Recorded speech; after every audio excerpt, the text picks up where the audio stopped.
All right, so as we continue our discussion of corporations and stocks, we need to talk about cash dividends. So let's jump right in. This is for the PowerPoint video, slides 22 through 30, or roughly that range.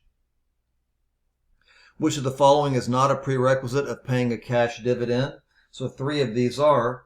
And if we think back to our PowerPoint slide, it in fact listed the 3 conditions that are prerequisites for paying a cash dividend, and they were in order: a formal action by the board of directors. We call that declaring a dividend. So that was number 1. Number 2 was sufficient cash. We have to have enough money to actually pay them, right? And then number 3, we have to have sufficient retained earnings. Okay. However, the amount of dividend is based upon par value. That's how we determine the total amount that we would owe to the stockholders. But we don't really consider the market value, or we don't consider the market value of the price of a share of stock in any way, shape, or form. So that's not true. So that means that B, in fact, is our correct answer. Let's look here at what we've got for the second one. It says the mere declaration of a cash dividend does not affect the total amount of a corporation's assets, liabilities, or stockholders' equity. Well, at the moment that we declare a dividend, a cash dividend, we have a liability. Okay? So it is true that this is okay for assets. Assets have not been changed with the mere declaration of a cash dividend. Okay? But assets have gone up. So based on this alone, we know that the answer must be false. So if we haven't changed assets and liabilities have gone up, well, then stockholders' equity is also going to be impacted. But even if we didn't know that, we could still answer false based on the fact that we've incurred a liability at the moment of declaration. All right, let's get another handout pulled up here. Give me 1 second. Let me make sure I'm doing these in the right order. Yes, here we go. So right here at the top, says declaration of a cash dividend decreases a corporation's stockholders' equity and decreases its assets. Well, we started off okay because we've increased liabilities, but equity went down because assets are not affected by the declaration. So this is really, we're just kind of going over the previous question in a little bit different way. And this question then is going to be false. Okay, so because, it does decrease stockholders' equity because assets were not affected, but liabilities went up. If liabilities go up and assets are unchanged, well, then equity has a smaller part of the accounting equation, and so equity does decrease, but assets do not. Okay? Multiple choice question here. It says the date on which a cash dividend becomes a binding legal obligation is on the, well, it's the date upon which we incur the liability. So I'm just going to write out here, this is not any kind of formal accounting language, but the liability date. And what did we just say in the previous 2 questions? When did we say that a liability is in fact incurred? On the declaration date or the date of declaration. These are the same thing. So A is the correct answer. Next question. The date that is used to determine the owners of stock who will receive the current dividend. That means, I better just stop right there and look at the choices. So what did we say? Give you a little hint, there's no journal entry required. So who is going to receive used to determine the owners of stock who will receive. So we're talking about something in the future here. Our answer is going to be the date of record. Recall that the declaration date is the date that we incur liability.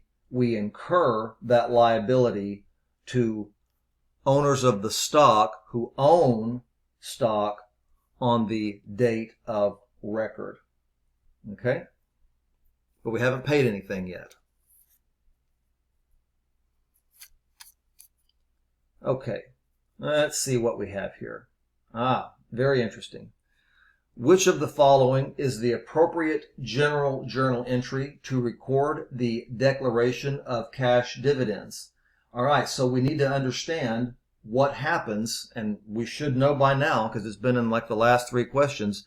When we have a declaration of cash dividends, we incur starts with an L, liability. We incur a liability.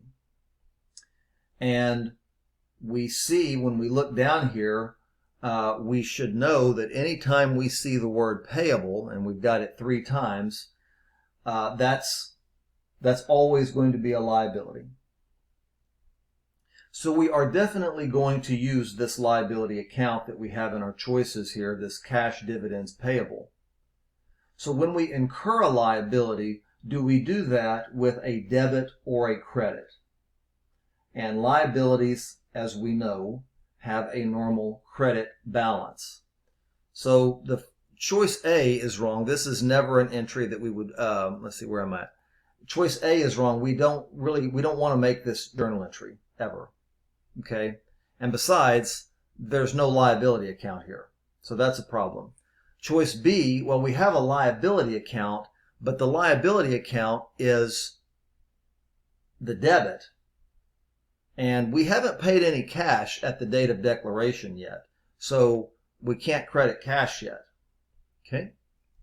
Choice C, well, in choice C, we have our cash dividends payable. That is the correct account. And it will be a credit, so that part's done correctly.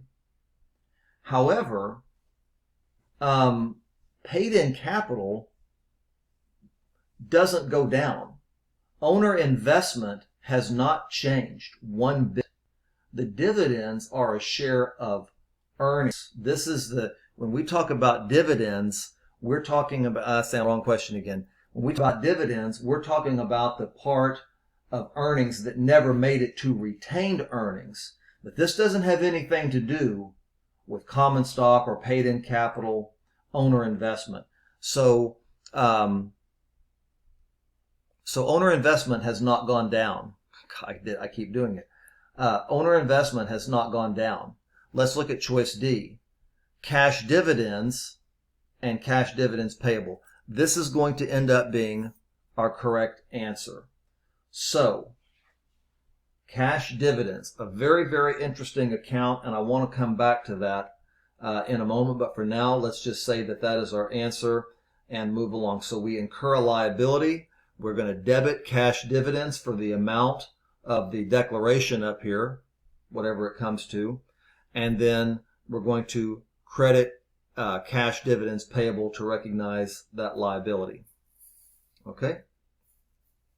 I want to get this, if I can, all on the same page. Yeah, there we go. Let's look at this question. Which of the following is the appropriate general journal entry to record the payment of cash dividends? Okay. All right. I told you before that this is never a journal entry that we want to make. Okay, we don't want to do that. So A is still going to be wrong. Look at choice B. If we pay the cash dividends, we have satisfied the liability. And when we satisfy a liability, we do that with a debit to the liability. So the first part of B is correct. We have debited the liability off of our books, so to speak. And if we're paying cash dividends, we must, in fact, credit cash. So this is going to be the correct answer. I want you to notice a couple of things. Number one, D is not the correct answer. It's the mirror image of what we did up here, but it doesn't account for the fact that cash has left the building. So this is kind of a weird thing that you're just going to have to accept. When we declare the dividend, we're going to debit cash dividends. This is just a count. This is just kind of a temporary account. And then when we pay those dividends, whatever amount is there, it just kind of goes away. Because we have to get the liability off the books, and we have to acknowledge the fact that we are paying cash. Okay, so pay attention to that. It is useful information.